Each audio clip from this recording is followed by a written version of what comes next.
আসসালামু আলাইকুম রহমতুল্লাহি ওবারাকাতু। দেশ এবং দেশের বাহিরে যে যেখান থেকে আজকের এই গুরুত্বপূর্ণ প্রতিবেদনে ক্লিক করছেন সকলকে জানাচ্ছি আন্তরিক শুভেচ্ছা এবং অভিনন্দন। প্রিয় দর্শক মণ্ডলী, ভিডিও শুরুতে আপনাদেরকে একটা প্রশ্ন করতে চাই।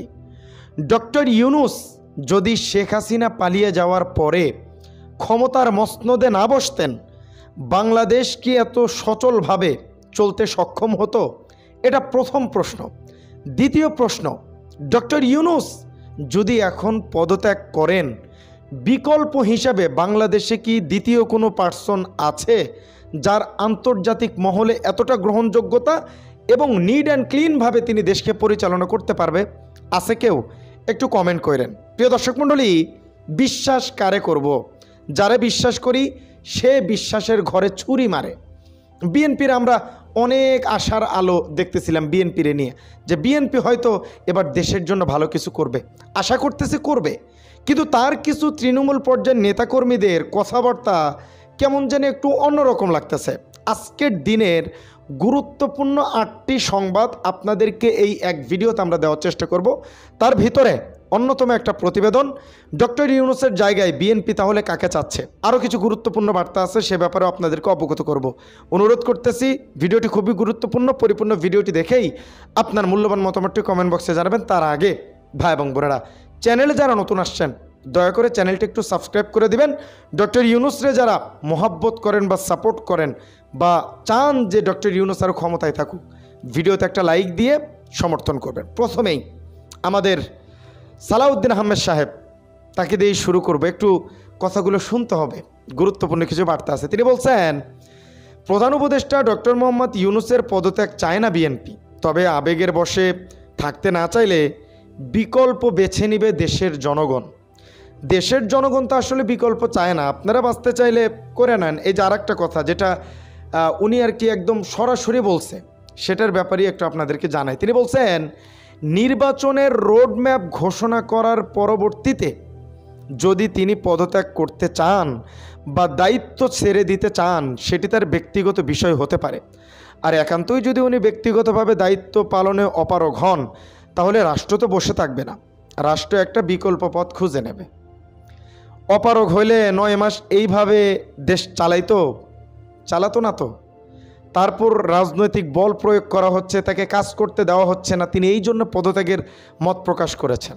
রুমিন ফারহানা দেখলাম বলছে যে এই যে ডক্টর ইউনূসের এই পদত্যাগ করার কারণ, কথা বলার কারণ হচ্ছে একটু দেখা যে জনসমর্থন কেমন, আমার একটু পাকাপোক্ত করা। এটা রুমিন ফারহানা বলছে। এবার চলেন, এই যে আমাদের আমির খসরু সাহেব একটা কথা বলছে, ডক্টর মোহাম্মদ ইউনূসের পদত্যাগ চাইনি, আমরা চেয়েছি নির্বাচনের একটা রোডম্যাপ যে ঠিক করবে নির্বাচন হবে, যাতে সুন্দর একটা নির্বাচন করে উনি নির্বাচিত সরকারের হাতে ক্ষমতা হস্তান্তর করতে পারেন। এই জন্য আসলে তারা নির্বাচন চাচ্ছে। এবার আমাদের নাহিদ ভাই একটা কথা বলছেন। তিনি বলছেন, ডক্টর ইউনূসকে দায়িত্ব থেকেই রাজনৈতিকভাবে সকল সমস্যার সমাধান করতে হবে। জুলাই ঘোষণাপত্র নির্ধারিত সময়ের মধ্যে দিতে হবে, ঘোষিত টাইম ফ্রেমের মধ্যেই নির্বাচন দিতে হবে। আসলে নির্বাচন দেওয়া দরকার, নির্বাচন নিয়ে গড়িমসি করা যাবে না। রোডম্যাপ দিয়ে দেন, নির্বাচন দিয়ে দেন, এই কয়েকদিন তো সুশৃঙ্খলভাবে কাজ করেন, তারপরে দেখেন তো আর কেউ কোনো উল্টাপাল্টা করে কিনা। তো নির্বাচনের রোডম্যাপ ঘোষণা করতে সমস্যা কি? জুলাই থেকে এর ভিতরে না, ডাইরেক্ট বলেন। আচ্ছা, এবার আমাদের রাশেদ ভাই একটা কথা বলছে। তিনি বলছেন, ডক্টর মোহাম্মদ ইউনূস স্যার এই বাংলাদেশের একজন নাগরিক বলে নাই, আপনাকে পদত্যাগ করতে হবে। একজন নাগরিকও বলে নাই। যে দায়িত্ব নিয়েছেন অবশ্যই তাকে তার দায়িত্ব শেষ করতে হবে। দায়িত্ব শেষ করার আগে তিনি পদত্যাগ করতে চাইলেও আমরা তাকে পদত্যাগ করতে দিব না। এটা আমাদের রাশেদ ভাই বলছে, সাধারণ সম্পাদক গণ অধিকার পরিষদের।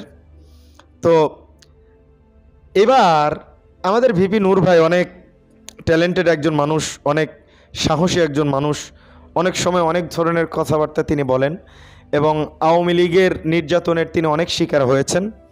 তো তিনি একটা কথা বলছে, কথাটা বলা ঠিক হয়েছে কিনা জানি না, তবে আমার কাছে অনেক ফানি লাগছে এবং যৌক্তিক মনে হয়েছে। তবে এইভাবে না বলে অন্যভাবে বলতে পারতো। রাজনৈতিকবিদ তো কথা বলতে আসলে এরা অত করে না। তো যাই হোক, ভিপি নূর ভাই বলছে, নাবালক উপদেষ্টাদের কারণে জাতীয় ঐক্যে ফাটল ধরেছে। এখন এই পর্যন্ত যারা দেখছেন, আমার ভিডিও শেষ, আপনারা চাইলে চলে যেতে পারেন। কিছু কথা আছে যেগুলো আমি বলবো, আপনাদের সময় নষ্ট করব না, না শুনতে চাইলে চলে যেতে পারেন। এই যে আমাদের বিপি নূর ভাই এই কথা বললেন যে নাবালক উপদেষ্টাদের নিয়ে দল গঠন করার কারণে ফাটল ধরছে ঐক্যের ভিতরে, এই কথা কি আপনি সমর্থন করেন? এটা একটু অবশ্যই আমাকে জানাবেন কমেন্টে, এই পর্যন্ত যারা দেখতেছেন। তো বিএনপি একটা বড় রাজনৈতিক দল, তার তৃণমূল পর্যায়ের যে ছোট ছোট নেতাগুলো আছে তাদের অনেক কষ্ট আছে, তারা সংগ্রাম করছে। দিন শেষে যারা মাঠের রাজনীতি করে, মাঠে বলতে আমি ঢাকা শহরে ইশতাক ভাইয়ের কথা বলি নাই, আমি বলছি গ্রামগঞ্জের। আমার গ্রামেরই অনেক বিএনপি নেতারে দেখছি বাড়িতে ঘুমাইতে পারে নাই, তাদের উপরে অনেক অত্যাচার হয়েছে। তো এমন কিছু ত্যাগী নেতা আছে যাদের দল পদ দিচ্ছে না, অন্য জায়গায় সদস্য দিচ্ছে, অন্য জায়গায় পদ দিচ্ছে। তো এটা তাদের সাথে বেইনসাফি, প্রথম কথা। দ্বিতীয় কথা হচ্ছে, সবাই বিএনপির খারাপ করতেছে এটা ঢালাওভাবে প্রচার করাও একটা ঘাউরামি। কিছু কিছু দলের ভিতরে কিছু নেতাকর্মীরা আছে যারা খারাপ করতেছে, এটা আপনার রুমিন ফারহানও স্বীকার করতেছে, সবাই স্বীকার করতেছে, কিন্তু ব্যবস্থা দুই একটা নিলেও সেটা সেভাবে প্রচার হচ্ছে না। এখন একটা রাজনৈতিক দল হিসেবে বিএনপির অনেক বাধা বিপত্তি থাকতে পারে, তবে আমার মনে হয় যে জুলাইয়ের পরে কোনো বাধা বিপত্তি না রেখে একদম নিট অ্যান্ড ক্লিন রাজনীতি করার একটা সুযোগ বিএনপির জন্য ছিল। কিন্তু তারা তাদের কিছু কথাবার্তা একটু কষ্ট পায়। যেমন ধরেন, জাতীয় নির্বাচনের আগে এই যে জেলা পর্যায়ের উপজেলা নির্বাচন, চেয়ারম্যান মেম্বারি নির্বাচন তারা করতে দিতে চায় না। তো এটা যখন চায় না তখন আমার একটু খারাপ লাগে। আবার তারেক রহমান সাহেবের কথা শুনে ভাল লাগে, তিনি যতগুলো কথা বলছেন এবং প্রতিশ্রুতি দিয়েছেন যে এইগুলো না হলে আমাদের থেকে জব চাইবেন। এখন এমতো পর্যায়ে বিএনপি ছাড়া বাংলাদেশে কোনো দল নাই। বর্তমান বিএনপি বলতেছে যে আমাদের রাজনীতিতে যেতে দিবে না, এই নকশা আঁকতেছে।